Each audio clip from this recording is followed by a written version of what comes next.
Airport में मिला करती थी, वो आज रेलवे स्टेशन में मिल रही है। आधुनिक टॉयलेट, बेहतरीन खाना पीना, shopping complex, hotel, museum, gaming zone, hospital, mall, smart parking, ऐसी हर सुविधा यहां विकसित की जा रही है। इसमें भारतीय रेलवे का पहला सेंट्रल एयर कॉन्कोर्स बनाया गया है।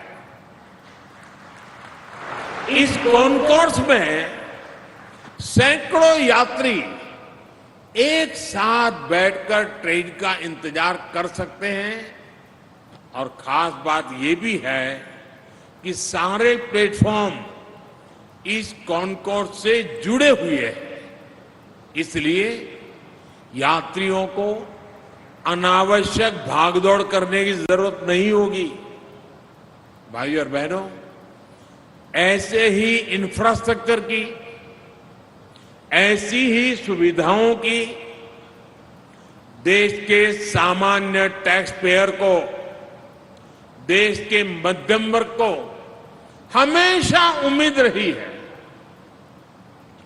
यही टैक्स पेयर का असली सम्मान है। वीआईपी कल्चर से ईपीआई यानी every person is important, EPI की तरफ ट्रांसफॉर्मेशन का यही मॉडल है।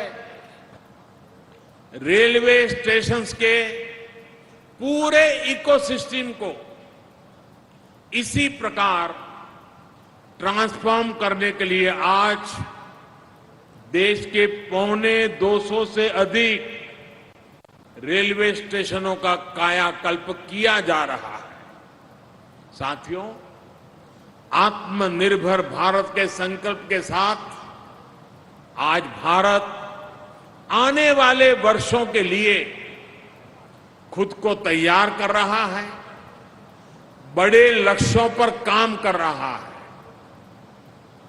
आज का भारत आधुनिक इंफ्रास्ट्रक्चर के निर्माण के लिए रिकॉर्ड इन्वेस्टमेंट तो कर ही रहा है, ये भी सुनिश्चित कर रहा है कि प्रोजेक्ट्स में देरी ना हो,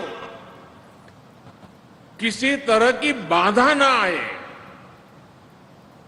हाल में शुरू हुआ पीएम गति शक्ति नेशनल मास्टर प्लान इसी संकल्प की सिद्धि में देश की मदद करेगा। इंफ्रास्ट्रक्चर से जुड़ी सरकार की नीतियां हो,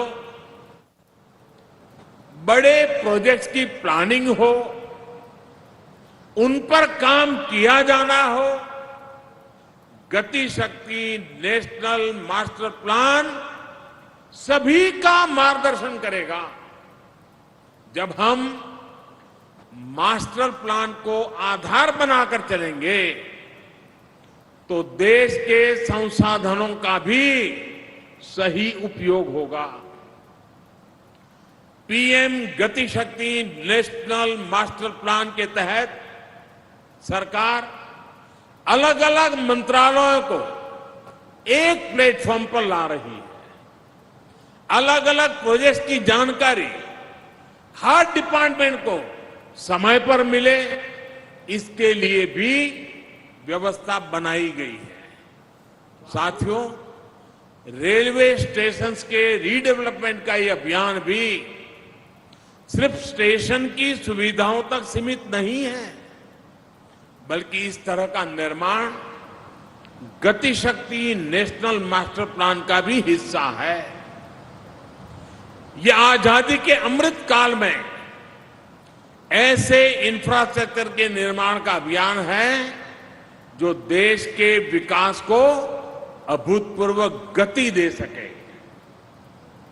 ये गति शक्ति मल्टी मॉडल कनेक्टिविटी की है। एक होलिस्टिक इंफ्रास्ट्रक्चर की है।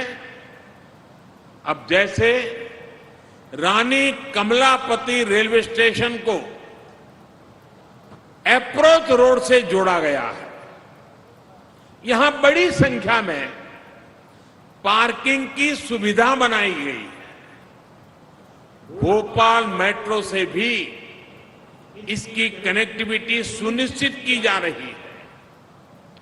बस मोड़ के साथ रेलवे स्टेशन के एकीकरण के लिए स्टेशन के दोनों तरफ से बीआरटीएस लेन की सुविधा है। यानी ट्रैवल हो या लॉजिस्टिक, सब कुछ सरल हो, सहज हो, सीमलेस हो, ये प्रयास किया जा रहा है। ये सामान्य भारतीय के लिए, सामान्य हिंदुस्तानी के लिए ईज ऑफ लिविंग सुनिश्चित करने वाला है।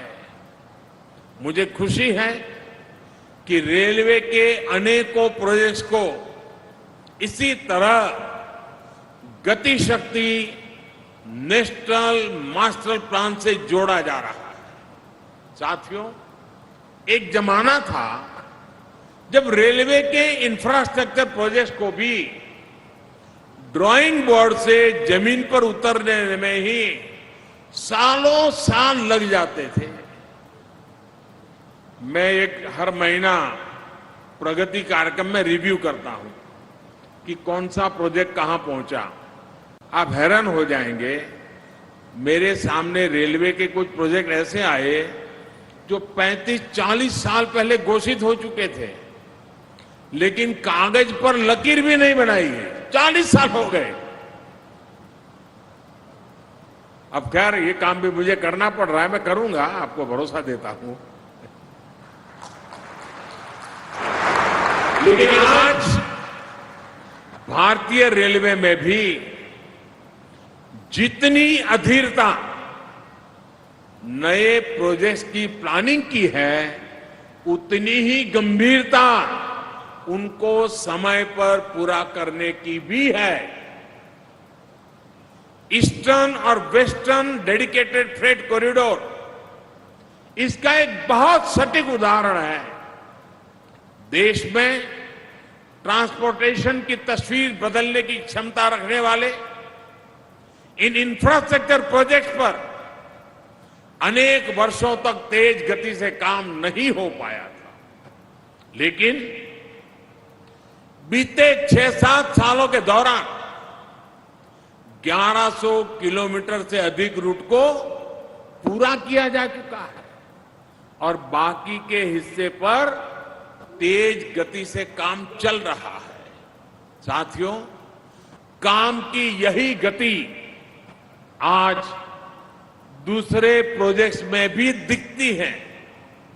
बीते 7 सालों में हर वर्ष औसतन 2500 किलोमीटर ट्रैक कमीशन किया गया है, जबकि उससे पहले के सालों में ये 1500 किलोमीटर के आसपास ही होता था।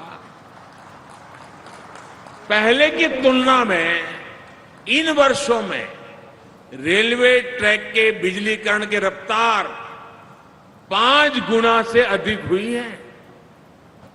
मध्य प्रदेश में भी रेलवे के 35 प्रोजेक्ट्स में से लगभग 1150 किलोमीटर के प्रोजेक्ट कमीशन हो चुके हैं।